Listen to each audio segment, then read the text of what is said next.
नमस्कार, मैं हूं शुभी मिश्रा और आप देख रहे हैं न्यूज 18 का डिजिटल प्लेटफॉर्म। रूस ने एक बार फिर यूक्रेन पर हवाई हमला कर दिया। रूस ने यूक्रेन के 30 से भी ज्यादा ठिकानों पर एक साथ 653 ड्रोन और 51 मिसाइल दागी। इनमें से 585 ड्रोन और 30 मिसाइल मार गिराई गई।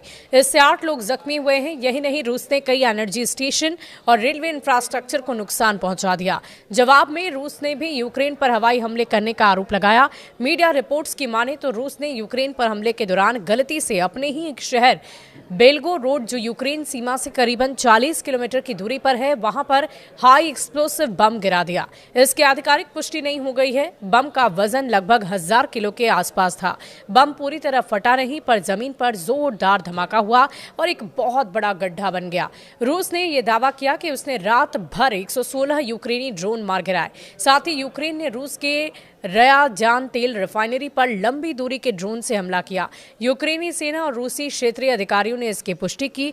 पिछले कुछ महीनों से यूक्रेन रूस के तेल रिफाइनरी पर लगातार हमले कर रहा है ताकि रूस का तेल निर्यात आय कम हो। रूस भारत जैसे देशों को बड़े पैमाने पर तेल बेचता है।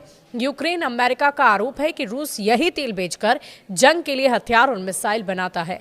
यूक्रेन के राष्ट्रपति व्लादिमीर ज़ेलेंस्की ने कहा कि हमले का टारगेट बिजली स्टेशन और ग्रिड से जुड़े ढांचे थे। हमलों के कारण कई क्षेत्रों में ब्लैकआउट हुए। यूक्रेन की राजधानी कीव के पास फास्टिव में ड्रोन से किए गए हमले में रेलवे स्टेशन को पूरी तरह नष्ट कर दिया। हमले के बाद यूक्रेनी और अमेरिकी अधिकारियों के बीच 3 दिन की वार्ता बिना किसी सफलता के समाप्त हो गई।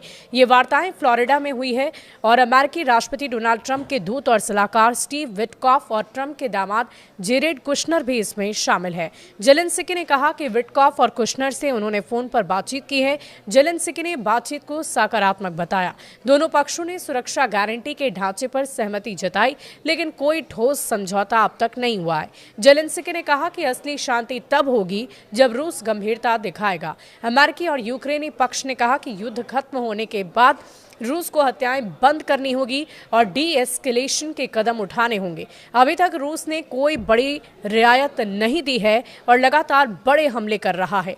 यूक्रेन के राष्ट्रपति ज़ेलेंस्की ने बताया कि जंग कैसे खत्म की जाए, इस पर बात हुई। संभावित समझौतों पर चर्चा हुई। साथ ही ज़ेलेंस्की ने यह बताया कि वो अमेरिका के साथ काम करना जारी रखने के लिए प्रतिबद्ध है।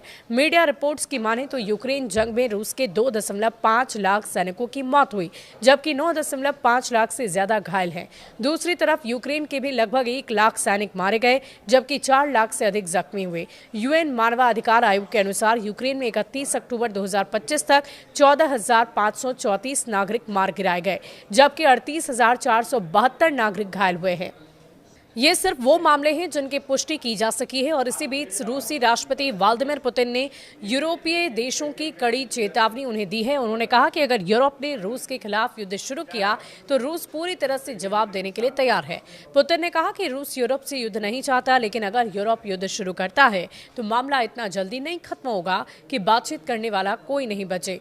पुतिन ने दावा किया कि यूक्रेन में रूस पूरी तरह युद्ध नहीं लड़ रहा, बल्कि सर्जिकल ऑपरेशन जैसी सीमित कार्रवाई कर रहा है। उन्होंने कहा कि अगर यूरोप के साथ सीधा युद्ध हुआ तो हालात अलग होंगे और रूस पूरी ताकत से जवाब देगा।